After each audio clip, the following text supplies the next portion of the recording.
Good morning, Chris. Good morning, Anthony. You're looking incredibly well educated this morning. I'm having an existential crisis right now. Tell me.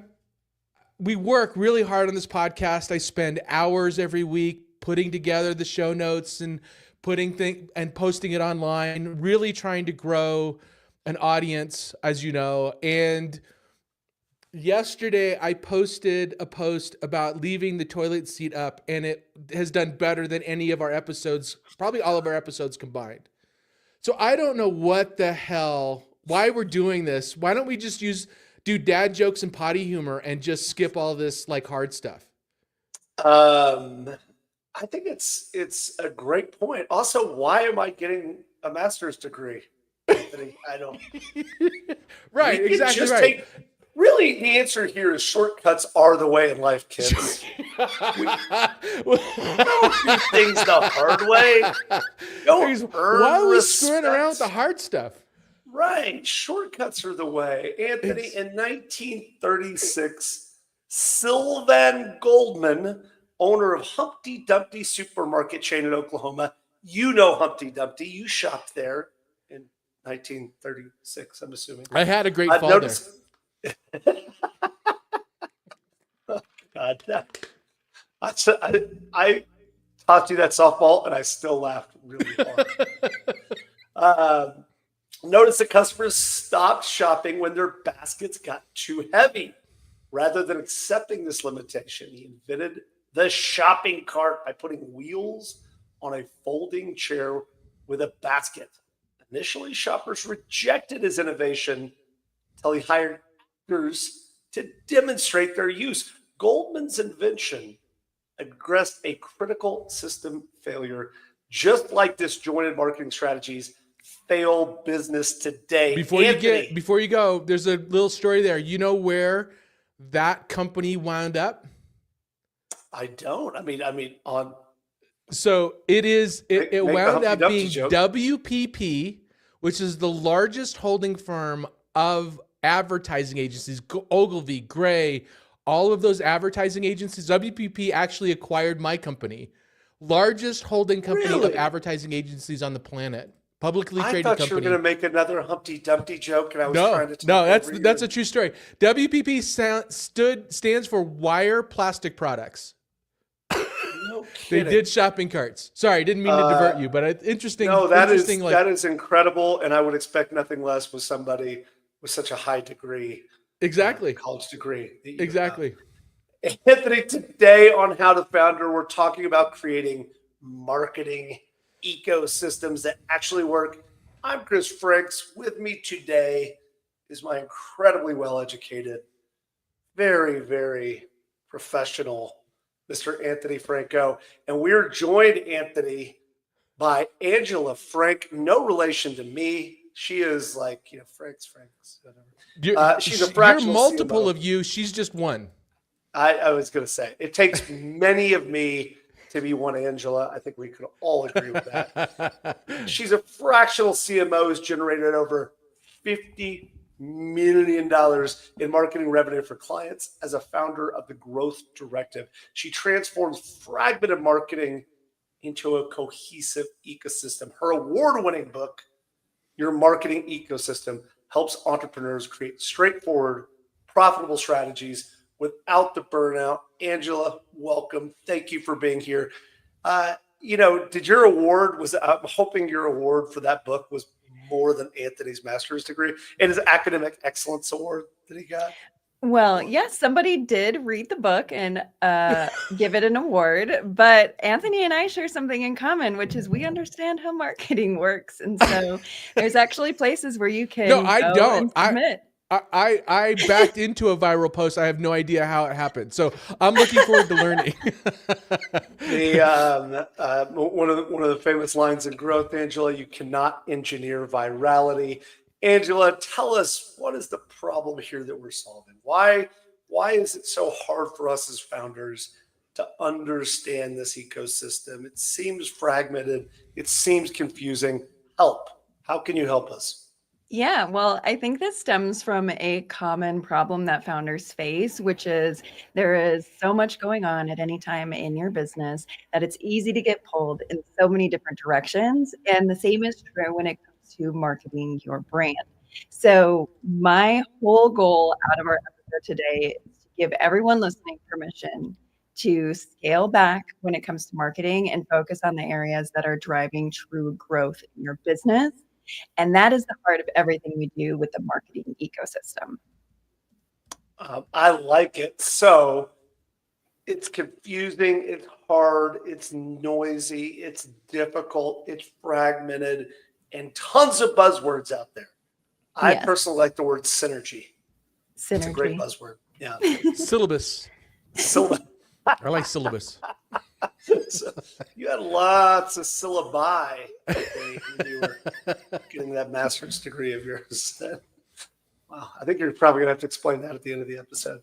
All right. So as we start to consider this problem, frame it up. So you're saying giving us permission to start to simplify our thinking. What does that look like?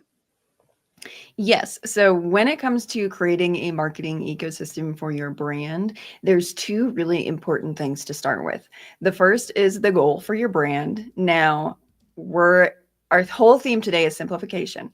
So you might already have a document saying, your company mission statement and all of these interesting things about your customers, but we're going to strip it back and come up with one sentence that explains everything your brand does. Okay, so let's use a toothbrush brand for an example. That's the one I like because it's a commodity product.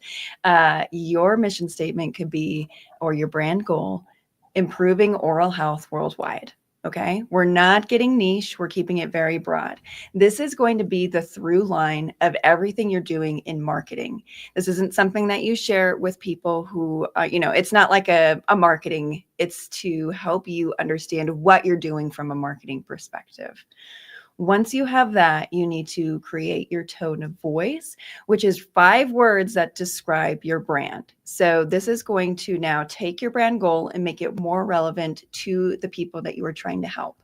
So if you are sustainable, if you are approachable, if you are, an expert, we're going to pick 5 words. Now you have everything you need to build your marketing ecosystem. The marketing ecosystem takes what we have with our brand goal and our tone of voice and brings it through everything we're doing from a marketing perspective so that everywhere somebody finds you online and off, you're reaffirming their vision of your brand in their mind, which is how we create marketing systems that cost a lot less but make a lot more money. Tone of voice, what was it? Professional. Professional, honest, integrity. I was just saying, I don't know that any of those apply to us, Anthony. I don't think. It's your professionalism that I respect. That was a little late. Sorry, Chris. You were setting me up and I missed the cue. It's the second softball. Second softball I've served up for you today. All right, so we start with a very narrow definition of what is our statement, and then how do we want to speak? What is the tone of voice that we want to, put out there in the world? Anthony, as you're thinking about this problem, does that resonate? Any other ideas? I thought those are 2 great tips. We talk about that all the time, Chris. The goal.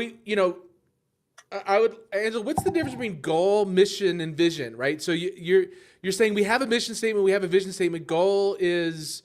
You said keep it broad, but what's the difference? Yeah, so it's even more simplified And we're thinking about it from a marketing perspective. So when we show up to create a social post, a blog post, a YouTube video, what are we trying to create with our marketing? So for the toothbrush, helping people improve their oral health, that's really clear. Like, we're not going to be teaching people how to decorate for Halloween. We're going to be sharing, tips for taking care of your teeth. And so it creates a really natural guide for your marketing. And now that may seem like an extreme example, but I have seen literally like people doing that sort of thing where they get so nervous or like in their head when it comes to marketing that as soon as they start typing on their keyboard, it's like they're this totally different person, like they're talking about off-topic things. And so when it comes to the brand goal, we just want to keep it very simple. And so that way you have direction anytime you sit down to create your marketing. No, I you think just it's a map it really back to it. important point. Yeah, I think it's a really important point. It's almost like two guys are doing a podcast about how to founder talking about higher ed. It's like, why would you talk about that? Like, what is even the purpose? Or toilet seats. Talking, Yeah, or toilet seats. Why would you even bring that up? It doesn't make any sense, Angela. It's weird. Yeah. All right. So I do think it's actually a really important point. I want to drill down on it because it feels to me oftentimes early that founders, if you're doing marketing yourself, if you're really early in this phase, it's really easy to take the bait. And what I mean by that is anything that's outside of your lane, anything that's about, in this case, improving oral health, right? Is it okay for me to drift? Is it okay for me to widen, or do I just need to stay really narrow and focused? Yeah, so I always recommend being focused because we're working to create something called psychological safety, where every time somebody encounters your brand, you're reaffirming their image in their mind. You're reaffirming the image they have of your brand in their mind. So everything needs to be in alignment. If you are creating something that's not in alignment, there's a moment of doubt, which is a moment for them to say, oh, this isn't the brand I thought it was, so I'm going to go somewhere else. And we want to eliminate moments of doubt when we're trying to advertise our products or market our products. And I think that you brought up a great example, Chris, which is early on, this is very important. But it's important now to get right at any stage of business because everything that you're building on from a marketing perspective needs to be built on a solid foundation. And once you grow and now other people are running your marketing, you can provide this to them and they have a really clear path to move forward. So it's really interesting. I just connected the dots there. So I'm very familiar with the work of Carol Dweck and psychological safety. It's usually in the context of high performing teams, particularly coming out of the work that they did at Google. But you're saying is that connecting that concept of psychological safety back into brand is something I haven't heard of. Explain that just a little bit more. Yes, so you're exactly right. This comes from management practices. And the concept is when somebody comes to you, how you behave will affirm either if this is a safe place or a not safe place, right? So if you come to your manager and you say, I had a problem and, I'm trying to work through it, and your manager starts reprimanding you, and you're not going to come to them with a problem anymore. You're just going to hide it, or you're going to try and figure it out on your own, and it's going to be a costly mistake. When we're looking at adopting psychological safety to our marketing, we're taking the same concept where anytime somebody's looking at your brand, they're looking for reasons to doubt you. And they're looking for reasons, and not consciously, nobody's like with a magnifying glass, like looking at your brand, but naturally people are suspicious. And so what we want to do is create psychological safety where every time somebody encounters our brand, we're saying, yes, this is who we are. And the next time you see us, we're saying who we are. And you're understanding that there's no surprises when interacting with the brand. This goes beyond building trust. A lot of people talk about building trust in marketing, but what we want to do is go beyond that and build psychological safety. This is who we are. This is what we're about. And this is what you can continue to expect from us. It's a really interesting idea. And I think, Anthony, I do think that what Angela's saying is this idea that there's inherent distrust, particularly when, and we as founders, we spend so much time and energy developing this brand. We want it to be, just really show everything who we are, we want to be. And the reality is there's just a very high level of distrust, and particularly in your digital presence as well.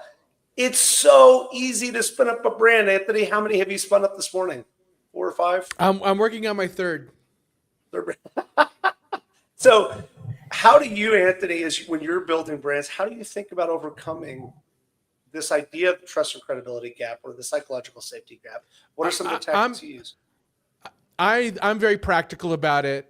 It's a great question, Chris, because I don't think about it. How am I gonna manipulate somebody into trusting me? I think about like, what is the brand gonna offer that somebody needs? So the first thing is like, what problem am I solving? And is that a valuable problem? That way I don't have to overcome the hurdle. How do I convince somebody that there's a problem? So when I build a brand, it all comes down, and this is probably wrong, but for me, it always comes down to the product or this offering that you're mapping, and then building a brand that is consistent with the problem that you're solving. I want to ask you one follow-up question, and then Angela, I want you to react, which is, you're very familiar with the Amazon ecosystem. One of the things about Amazon is there is a high level of trust and credibility, even though people can game the system when it comes to getting reviews. But the idea of those reviews, is that the most valuable thing that Amazon has because it develops this concept of trust and credibility? And to your point, Angela, even psychological safety. And then so first of all, react to that. And then Angela, I want to ask you how we can do that as founders. So there's multiple ways of in commerce, e-commerce specifically, where you gain trust. One of the most important is reviews. You're absolutely right, and it's not just like, think about it. If something has 100 perfect 5-star reviews, you probably don't trust it.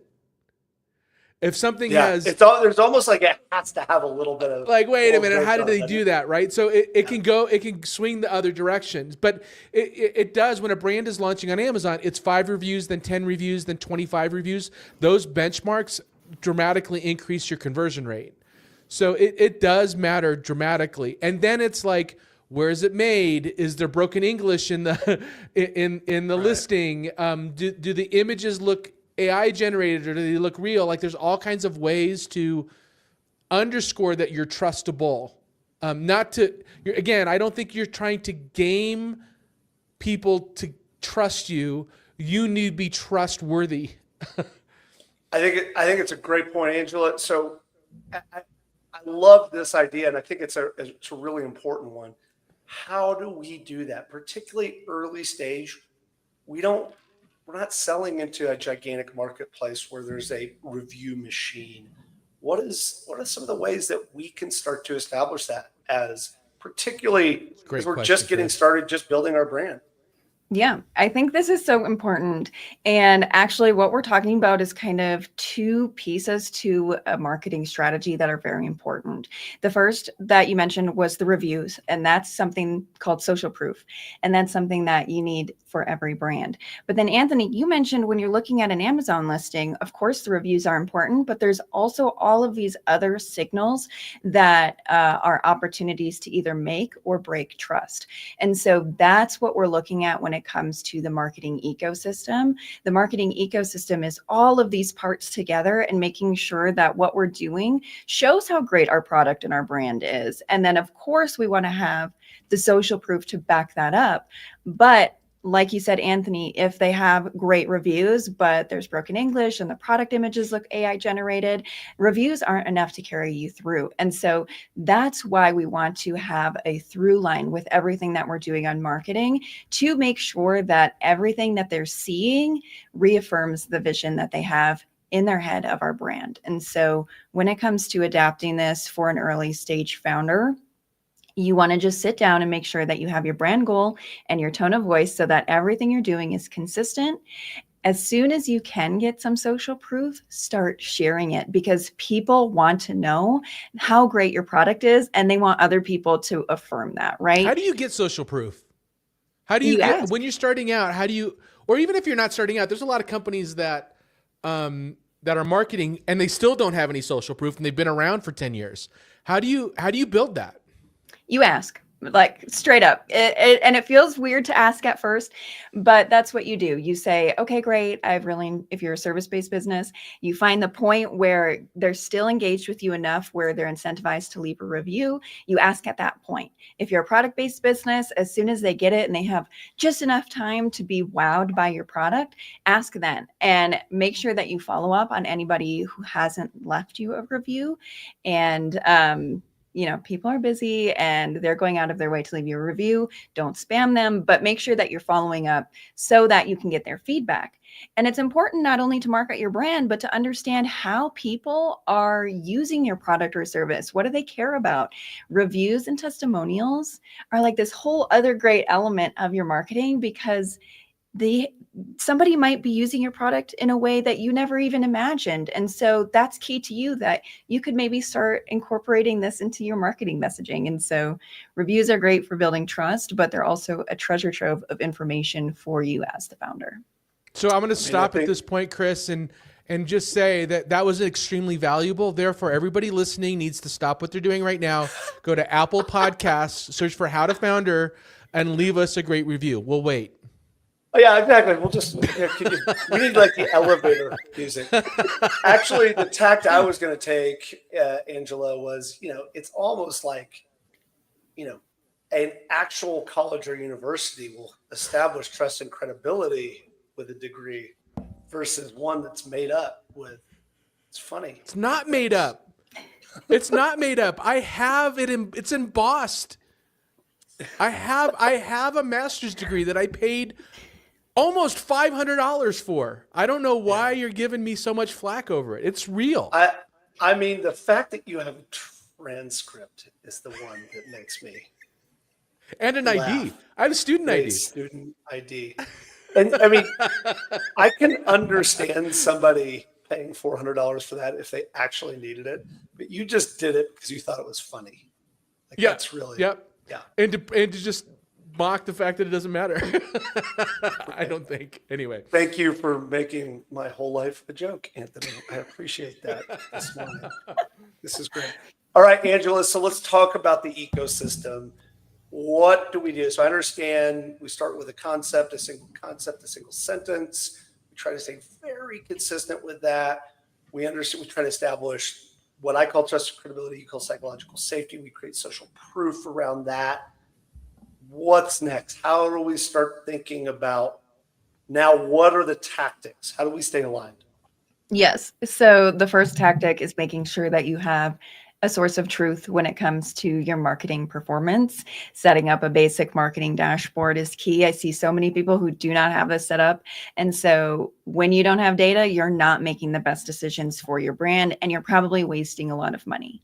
So if you're hearing this, that's your first step if you don't have it established. The next is to start using the data. So what we're going to do is we're going to start reducing overwhelm as either a founder. We're going to start reducing overwhelm of your marketing team. And we're going to look at the data and see what's actually performing.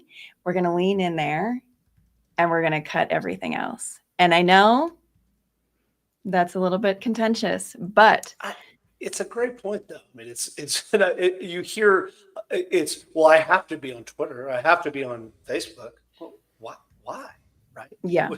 Are your customers there? But it does feel overwhelming, Angela. Yes. And it comes from a good place, right? Like you want people to know about your brand. And so why wouldn't you market on Twitter, or why wouldn't you market where you think that they're hanging out? But at the end of the day, that channel is either bringing you business or it's not. And so if it's not, we're just going to put it aside for now. And as the brand scales, if you love marketing on Twitter, you can go there. You can do that when it makes sense, given the context of your brand. But right now, what we're going to do is lean in where it's actually working. And this is one of the easiest ways to cut costs and make more money. You guys are using a little bit of pop culture reference I'm seeing, and I like to use Lord of the Rings reference here, right? So we've got Sauron, the Eye of Sauron can only focus on one place at a time, and it's true for you as a marketer, and it's true for you as a founder. So anything that we're doing takes our attention from something else. So if you're marketing, if your team's marketing on 10 different platforms, that's your team's attention and your attention split 10 different times. In reality, there's probably 2 or 3 places that are bringing you business. And now you can focus your attention on that one spot, right? To go back to the Sauron reference, like he is the all powerful, guy, like everybody's fearing him, but he only has enough resources to look at one thing at a time. And so the same is true for you as a founder and for your team. I mean, so first of all, I appreciate the compliment saying pop culture references. I mean, our pop culture knowledge stopped in 1998. And so, I'm Seinfeld references, that's referencing as the far- Lord of the Rings. yeah, but I was about to say, that being said, slow, Works. dramatic It works. clap for bringing some nerdy sci-fi fantasy stuff. That's stuff we get. Anthony, I think one of the things that Angela's saying is focusing on high leverage tactics, and leverage in the sense not meaning debt, but actually, fulcrum and a lever. How do you think about that? So Angela's saying, let's stay focused and make sure we're only really trying to identify the pieces that we can really, really get business from. What are some of the other high leverage tactics that you've used, Anthony, and what ideas do you have? I think I've been screwing this up my whole life, honestly, Chris. So I always think about it shotgun then sniper, right? So it's like, let's go broad and just see what is my initial, like, where do I get my initial traction, and then narrow on that one, and then go broad again and then narrow. And I actually think that's a mistake. And I've read so Angela's kind of reaffirming that, and what I've been reading is a couple of contemporary marketers that are talking about really good at one channel first. Like just, I'm actually going to start testing this for one of my clients, where we're going to triple down on one channel, and we're actually debating between X and LinkedIn. We don't know yet, and we're just going to not stop until we get something to work. Give it the true 100% attention to see if we can get it to work. I don't know if that's what you're saying, Angela, but that's kind of what I'm taking out of is like, just give something a legit test, not like a dip your toe in the water and a bunch of different things, because until you get fully wet, you don't know if it's a good channel or not. Yeah. Well, and Angela, I'll just add on with a follow-up question there, which is we have a lot of fear as founders, and so we don't I'm missing something. Our runway is short, and we're constantly trying to gain traction. But I think that Anthony's point, you have to sometimes don't give it a chance to work. Yeah, 100%. When you are looking at marketing as a place where you're fearing that you're missing out, you are missing out on the opportunity to actually make something truly work for your brand. And I think that the short runway is an excellent example. That's a very real time constraint that people have. But when you are diversifying your attention, when you're looking everywhere, you're not doing anything great. And so you're not taking the most, you're not making the most out of your runway, right? Whereas if you focus on something like Anthony, you mentioned, focus on one thing and truly making it work, that's where you will see the growth unlock. And of course, your brand will get to a point where it makes sense to diversify your marketing and start introducing more marketing channels, but it's a lot later than you'd think. Got it. So we're going to get to the speed round in a second, but sum this up for us if we can, as far as what are the other components that I need to be aware of? So I've now focused. I've decided what I was going to do. I'm going to get really, really good at a single channel after we've done all the other work. How do we continue to build this ecosystem? So the ecosystem doesn't stop on the marketing channel that you've chosen. You need to make sure that it's present throughout the entire customer journey. So of course you share about your brand, you're trying to bring people in. Where do you bring them into? Are you running ads to a landing page? Are you trying to get people to visit your website? You take your marketing system and you now apply it on your landing page, in your website, in your email communications, everything you're doing there, because you've done the hard work to get them to where you want them to go. Now you need to affirm that vision that they have of your brand in their mind and encourage them to take the next step. When we focus our efforts, it becomes very clear what levers are working and what ones need refinement. If you're marketing on one place, you're getting them in, you know if your call to action on your landing page is right or not. So you're just going to go ahead and really dive in and see what's working and what's not. I think the best tip I have for this stage is look at it as a bunch of experiments that you're running. I think that especially early on, can be a lot of emotions around your brand. And if something's not working, almost feeling like defeated or like, there's something wrong intrinsically with your product or offer. But let's look at it as an opportunity where we have more chances now to connect with our audience. And the way that we were trying just didn't work, and that's okay. We're going to move in another direction. Try and be very experimental when it comes to seeing what works, and don't, feel too bad if one thing that you really wanted to work didn't work. What if something actually is wrong, like Anthony's college degree, like at that point? Well, I always recommend having a running document that notes the results of things that you're testing. So if you test email subject line, Duly noted. I'm gonna hold on. Let's see. Yeah. Anthony's degree. yeah, Actually, again, probably more valuable per dollar than mine. I'm not sure. I don't really know. All right. Let's go to the speed round, Angela.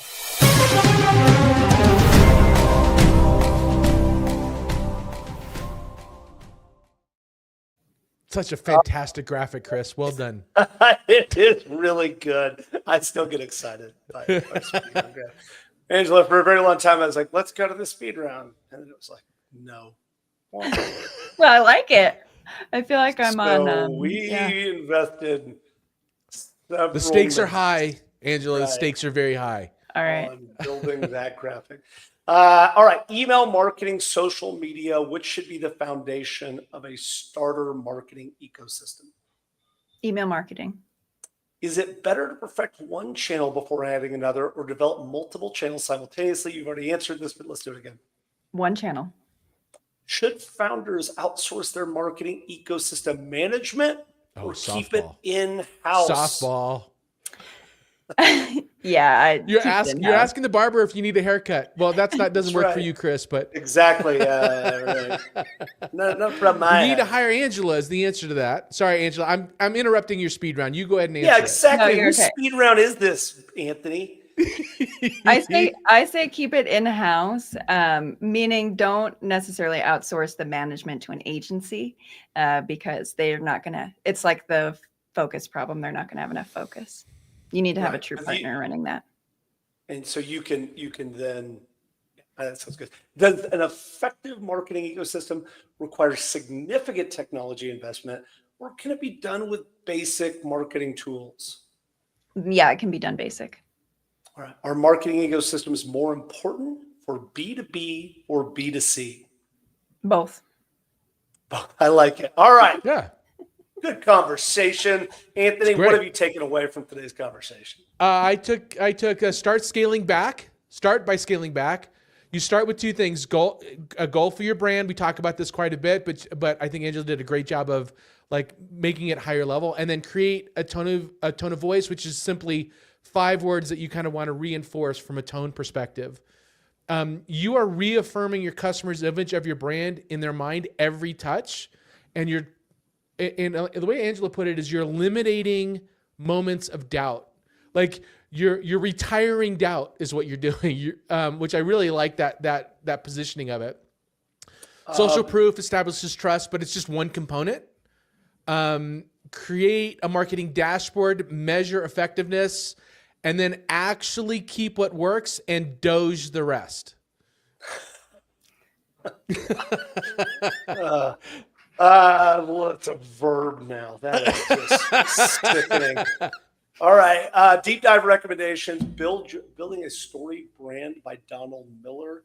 They Ask You Answer by Marcus Sheridan. And the most important recommendation, Your Marketing Ecosystem by Angela Frank. Where can we find your book, Angela? Where can we connect with you? Where can we learn about all this goodness? Yes. So I'm glad you asked. I just launched a new free program for anybody looking to implement the marketing ecosystem, which you can find at angelafrank.com/marketing-accelerator. AngelaFrank.com, marketing-accelerator. Awesome conversation. Anthony, what do we have coming up on future episodes? So we actually off the rest of this week, Chris. We have a light schedule this week. We're talking Monday with Charles Cromier, and I'm actually looking forward to this, cold email hacks. So we're going to talk about how to send those cold emails out.